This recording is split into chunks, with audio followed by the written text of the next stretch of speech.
शुभ संदेश के हमारे सारे श्रोताओं को एक और बार प्रभु यीशु मसीह के श्रेष्ठ नाम में स्वागत और अभिनंदन। हमारे थोड़े समय के मनन के लिए फिर से पढ़ेंगे मत्ती सुसमाचार 6 अध्याय उसका 13वां पद का शुरुआत। Matthew's gospel chapter 6 verse 13 first part. प्यारो, हम पिछले कई हफ्तों से प्रभु यीशु मसीह प्रेरितों को सिखाया हुआ नमूना के प्रार्थना से कुछ सबक सीख रहा है जो प्रार्थना के संबंध में बहुत महत्वपूर्ण है। अब यहाँ ये 13वां पद का शुरुआत में हम देखते हैं जो अंतिम प्रेयर पॉइंट या प्रार्थना का मुद्दा है। हमारे प्रार्थना के अंत में इस विषय के लिए भी प्रार्थना करना कि हमें परीक्षा में न ला परंतु बुराई से बचा, या और कुछ हिंदी भाषा में दुष्ट से बचा।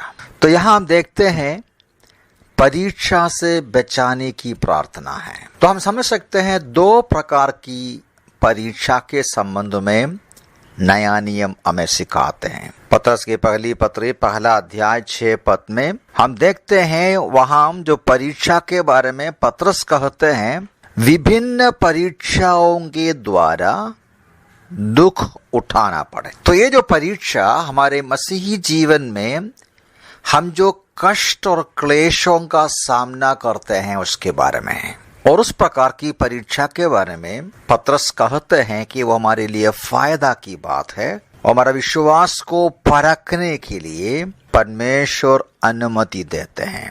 हमारा विश्वास अधिक मूल्यवान बन जाते हैं और इस प्रकार के परीक्षाओं का सामना करने से हमारा मसीह जीवन रूपांतर हो जाते हैं, सुधर जाते हैं। और दूसरी परीक्षा के बारे में हम याकूब की पत्री में पढ़ते हैं। याकूब की पत्री पहला अध्याय 13वां पद में, कोई भी व्यक्ति परीक्षा के समय ये ना कहे कि मेरी परीक्षा परमेश्वर की ओर से है, क्योंकि बुरी बातों से ना तो परमेश्वर की परीक्षा की जा सकती है और ना वो स्वयं किसी की परीक्षा करता है। तो यहाँ जो परीक्षा है हमारे मसीही जीवन में विश्वासी होने के बावजूद भी पाप और बुराई करने का जो प्रेरणा होता है, इस परीक्षा के बारे में यहाँ हम कहते हैं ऐसी परीक्षा परमेश्वर नहीं करता। दूसरे शब्दों में परमेश्वर किसी को भी पाप करने का परीक्षा नहीं देता, पाप में गिरने का परीक्षा नहीं देता। तो बिल्कुल दुष्ट की ओर से हैं, वो शैतान की ओर से हैं, हमारे विरोधी की ओर से हैं। और यहाँ याकूब साफ तरीके से ये भी कहते हैं कोई भी व्यक्ति पाप करते हैं तो उसका मुख्य कारण उनका ही अंदर का पापमय स्वभाव और अभिलाषा है। तो हमारा विषय के हिसाब से मत्ती सुसमाचार 6 अध्याय में परीक्षा से बचाने के लिए प्रार्थना करते हैं। वो जो परीक्षा वहां लिखते हैं दुष्ट से बचा, तो जरूर हमारा विरोधी दुश्मन या शैतान की ओर से जिस प्रकार हमारे अंदर पाप करने का जो प्रेरणा होता है, पाप करने का जो अवसर होता है, उससे बचने के संबंध में है। 3 महत्वपूर्ण बातें यहाँ से हमें नोट करना है। वो ये है, एक विश्वासी कभी भी गिरने का संभावना है। देखिए, हम उद्धार पाए हैं, परमेश्वर के संतान हैं, हमारे पापों की क्षमा किया, हमें छुड़ाया,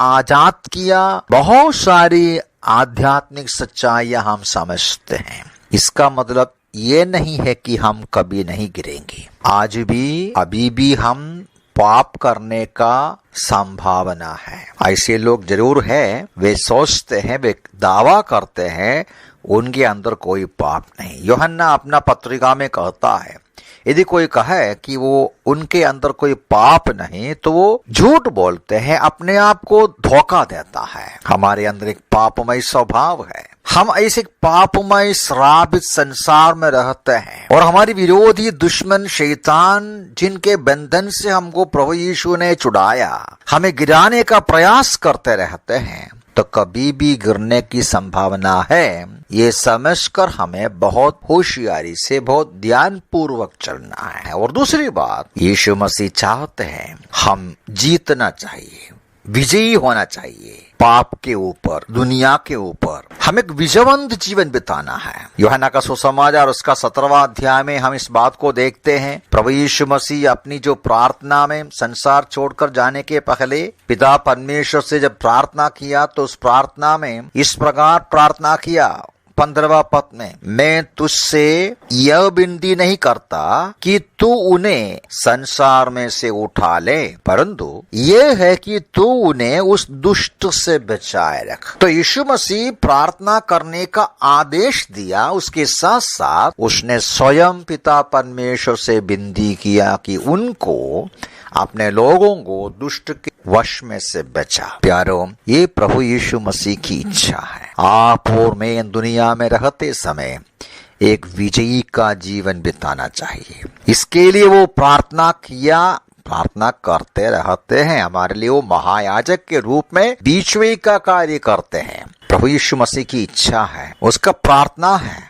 आज भी हम एक विजयी के साथ जीना चाहिए। तीसरी बात, हर क्षण हर रोज इस विचार हमारे हृदय में भरते हुए, किस विचार? परीक्षा में गिरने की संभावना है समझकर अपने आप को प्रभु के अधीन करना है, प्रार्थना में लवलीन रहना है, परमेश्वर के वचन के मनन में, पढ़ाई में, प्रभु की उपस्थिति में उसके नजदीक करीब रहना है कि हम पाप से और शैतान से बच जाएं। याकूब अपनी पत्री में कहते हैं, परमेश्वर के नजदीक आओ, उसके अधीन हो जाओ, शैतान तुम्हें छोड़कर भागेगा। हमें शैतान के पीछे भागने का जरूरत नहीं है, परमेश्वर के अधीन बनना है।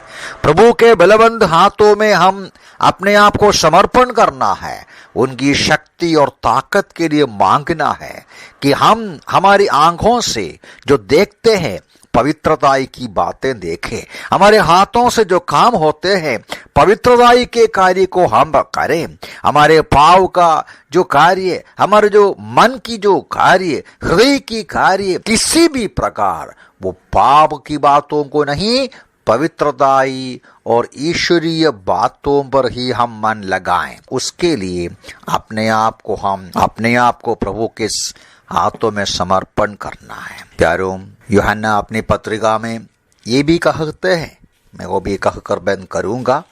पहला यूहन्ना उसका 2 अध्याय का 1 पद में ऐसा यूहन्ना लिखता है, मेरे बच्चों, मैं तुमसे ये बातें इसलिए लिख रहा हूँ कि तुम पाप ना करो, परंतु यदि कोई पाप करता है, देखिए ये जरूर प्रभु की इच्छा है कि हम पाप से बचे, परीक्षा से बचे। कोई गिर गया तो क्या करना है? यदि परीक्षा में फंस गया तो क्या करना है? यूहन्ना लिखते हैं, बच्चों पाप मत करना, क्योंकि पाप भयंकर धोखादायक है, वो बड़ा बोझ होगा, हम परेशान होंगे, परमेश्वर का बड़े हाथ हमारे ऊपर आएगा, हमारी आत्मिक आनंद चले जाएगा, आत्मिक खुशी और आत्मिक उत्साह चले जाएगा। लेकिन यदि पराजित हो गया तो यूहन्ना बोलते हैं, पिता के पास हमारा एक सहायक है, अर्थात यीशु मसीह जो धर्मी है, वो स्वयं हमारे पापों का प्रायश्चित है, और हमारा ही नहीं वरन समस्त संसार के पापों का भी। पहला अध्याय का 9वां पद में उसने कहा, यदि हम अपने पापों को मान ले तो वो हमारे पापों को क्षमा करने और हमें सब अधर्म से शुद्ध करने में विश्वास योग्य और धर्मी है। प्यारो, प्रभु यीशु मसीह इस प्रार्थना के द्वारा हमें सिखाया निरंतर प्रार्थना करना कि परीक्षा में हम न गिर जाएं, कि हम दुष्ट के हाथों से प्रभु हमें बचाते रहें। इसके लिए प्रार्थना कर। यदि पराजय हुआ है तो निराश नहीं होना। सूली पर बहाया हुआ यीशु मसीह का लहू में सब पापों से आज भी शुद्ध करते हैं। उस प्रभु के हाथों में समर्पण करें। प्रभु इन वचनों से हमें सहायता करे। प्रभु के नाम की महिमा हो।